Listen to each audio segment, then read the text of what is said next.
America Israel का वार, Iran का पलटवार, मिडिल ईस्ट में भड़क उठा जंग का अंगार।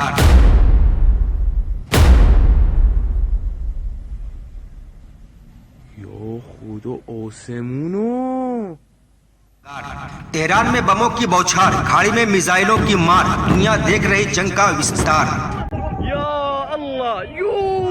तेल के डिब्बों पर वार, आसमान में ड्रोन मिसाइल की मार, दुनिया के बाजार में हाहाकार। अमेरिका का हमला बार बार, ईरान का पलटवार लगातार, मिडिल ईस्ट बना जंग का अखाड़ा इस बार। तेहरान से तेल अबीब तक वार, खाड़ी में खतरे की पुकार, दुनिया पर मंडरा रहा जंग का गुब्बार। बमों की बरसात इस बार, मिसाइलों की बरसात उस पार, जंग की आग में जल रहा मिडिल इस बार। तेहरान में धमाके हजार, तेल के बाजार में भूचाल अपार, जंग से कांप उठा संसार इस बार। खाड़ी में सायरन की पुकार, आसमान में मिसाइलों की धार, दुनिया के दिल में डर हजार। या अल्लाह अमेरिका का सैन्य प्रहार, ईरान का भीषण पलटवार, जंग ने बदल दिया मिडिल ईस्ट का किरदार। तेल, मिसाइल और बारूद की मार, दुनिया के सिर पर जंग का भार। अस्सलाम वालेकुम, मैं रियाज अहमद उत्तर प्रदेश से आप देख रहे हैं अमेरिका जंग से मुताल्लिक खबरें। आज हम इस वीडियो में एक बहुत बड़े इंटरनेशनल मामलों के जानकार जस्टिन रॉबिन्सन के एक लेख जो अल जजीरा न्यूज साइट पर पब्लिश हुआ है उसके बारे में बात करेंगे। मैं आपको बता दूं कि जस्टिन रॉबिन्सन इंटरनेशनल मामलों के और खास तौर से मिडिल ईस्ट मामलों के बहुत बड़े जानकार हैं। वो अपनी हर बात को, हर मामले को, हर मैटर को बहुत गहराई से विश्लेषण करते हैं। अल जजीरा में छपे अपने इस आर्टिकल में उन्होंने कहा है कि अब दुनिया को अमेरिका के बगैर आगे बढ़ना चाहिए। ध्यान से सुनिए, दुनिया को अब अमेरिका के बिना आगे बढ़ना चाहिए। रॉबिन्सन का ये आर्टिकल आपको जरूर सुनना चाहिए, लेकिन इससे पहले मिडिल ईस्ट आ रही कुछ बड़ी खबरों को सुन लीजिए।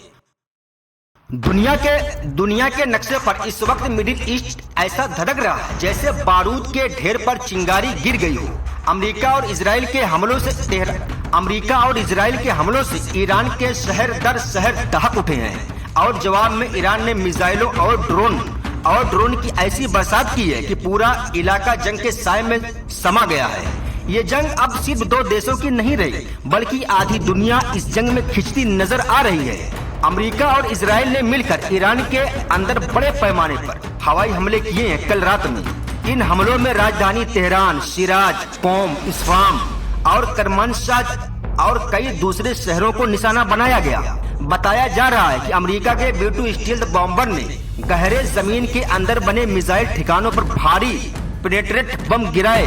पेनिट्रेट बम वो बम होते हैं जो पहले गहराई के अंदर जाते हैं, तकरीबन 15 मीटर 20 मीटर जो भी उसकी क्षमता होती है, फिर उसके बाद अंदर जाके उसमें फटते हैं, जिससे टनल में बने या पहाड़ी के अंदर बने जो गोदाम होते हैं वो तबाह होने के चांस होते हैं।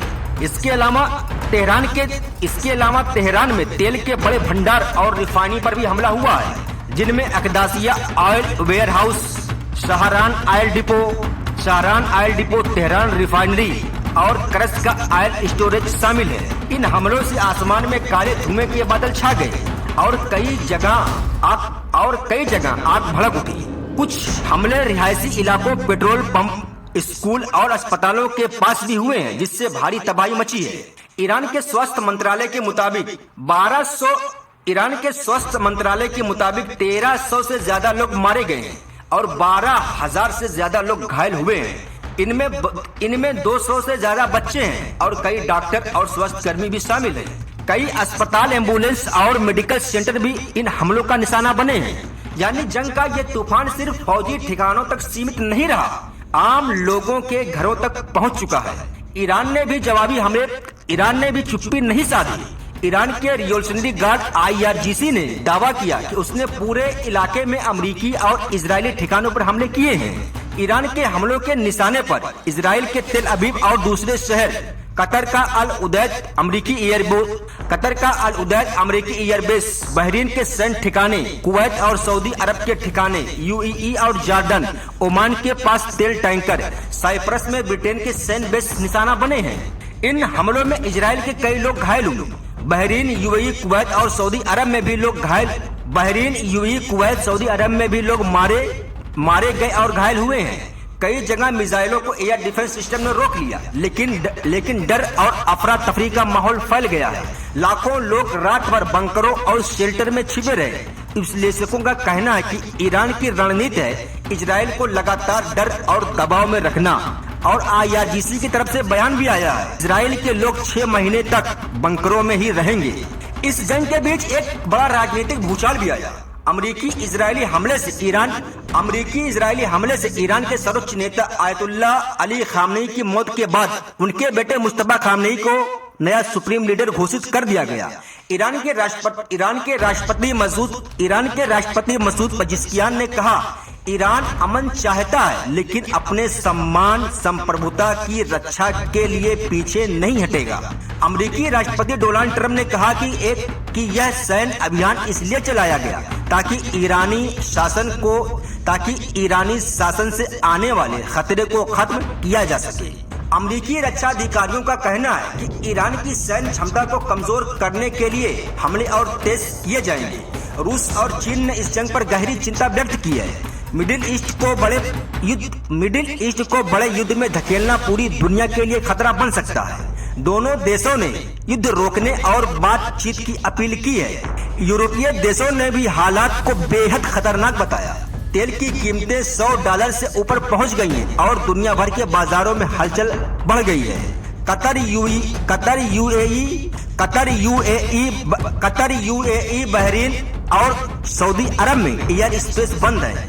स्कूल ऑनलाइन, सेना हाई अलर्ट पर है। लोगों ने कहा है कि सायरन बजते ही सुरक्षित जगहों पर चले जाएं। अब बात करते हैं जस्टिन रॉबिन्सन की, जिसका लेख अल जजीरा न्यूज साइट पर छपा है। सोचिए अगर अचानक दुनिया की वो ताकत जिसने पिछले 80 साल से अंतरराष्ट्रीय व्यवस्था को संभाल कर रखा था, उसी व्यवस्था से पीछे हटने लगे तो क्या होगा? क्या दुनिया बिना अमेरिका के आगे चल सकती है? क्या दुनिया अब नई विश्व व्यवस्था बनाने की तैयारी कर रही है? आज की इस खास रिपोर्ट में हम आपको बताएंगे कि आखिर क्यों दुनिया में ये बहस तेज हो रही है। द्वितीय विश्व युद्ध के बाद 1945 में जब दुनिया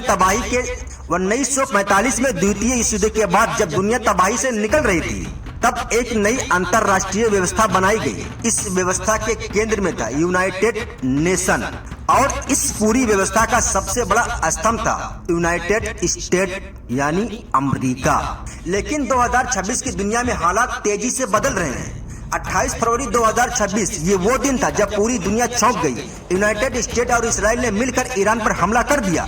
रिपोर्ट के मुताबिक इस हमले में ईरान के supreme leader Ayatollah Ali Khamenei की मौत हो गई थी। सबसे बड़ी बात यह रही कि हमला यूनाइटेड नेशन की मंजूरी के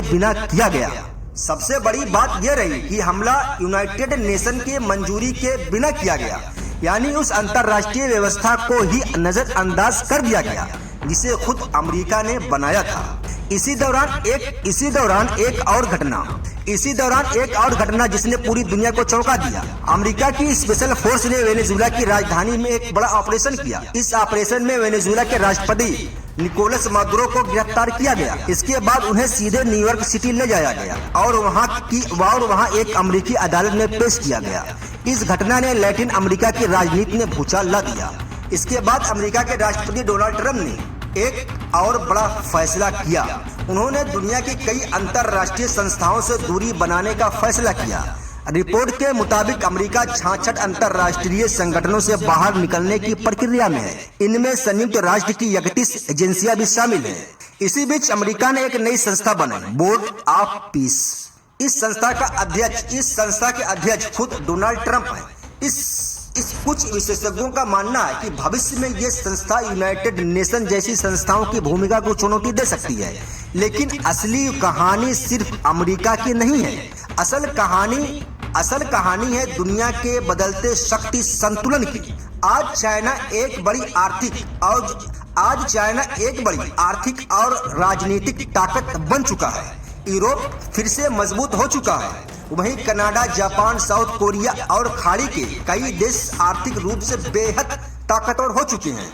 इसके अलावा कई उभरती अर्थव्यवस्थाएं तेजी से आगे बढ़ रही हैं। India, Brazil, Indonesia, Nigeria, Vietnam, यानी दुनिया अब एक ध्रुवीय नहीं रही। दुनिया अब एक ध्रुवीय नहीं रही। अब सवाल उठ रहा है कि अगर अमेरिका पीछे हटता है तो यूनाइटेड नेशन का क्या होगा।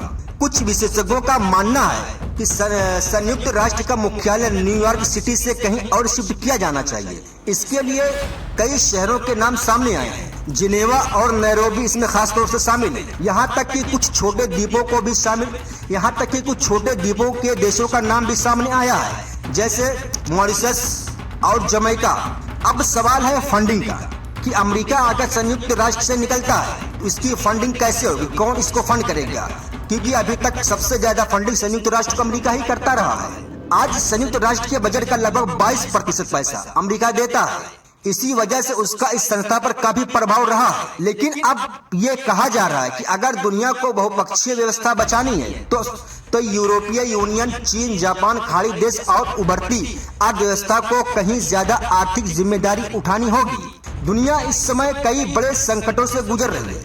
गजा स्ट्रिप में युद्ध, सूडान में संघर्ष, कांगो के पूर्वी हिस्से में हिंसा, और इन सबके बीच लाखों लोग अपने घर छोड़ने पर मजबूर हैं। तो सवाल यही है, क्या दुनिया अब एक ऐसे मोड़ पर खड़ी है जहां उसे अपनी नई वैश्विक व्यवस्था खुद बनानी होगी। एक ऐसी व्यवस्था जो यूनाइटेड स्टेट के साथ चल सके और उसके बिना भी। हालांकि ये भी सच है कि अमेरिका अभी भी दुनिया की सबसे बड़ी अर्थव्यवस्था है और उसकी सैन्य ताकत भी सबसे ज्यादा है। इसलिए आने वाले समय तय करेंगे कि क्या दुनिया सच में नई विश्व व्यवस्था की तरफ बढ़ रही है या फिर पुरानी व्यवस्था ही किसी नए रूप में वापस आएगी। इसी के साथ हम इस वीडियो को यहीं पर खत्म करते हैं। मिलते हैं अगली वीडियो में, तब तक अपना ध्यान रखिएगा। अस्सलाम वालेकुम रहमतुल्लाहि व बरकातहू। जय हिंद, जय उत्तर प्रदेश।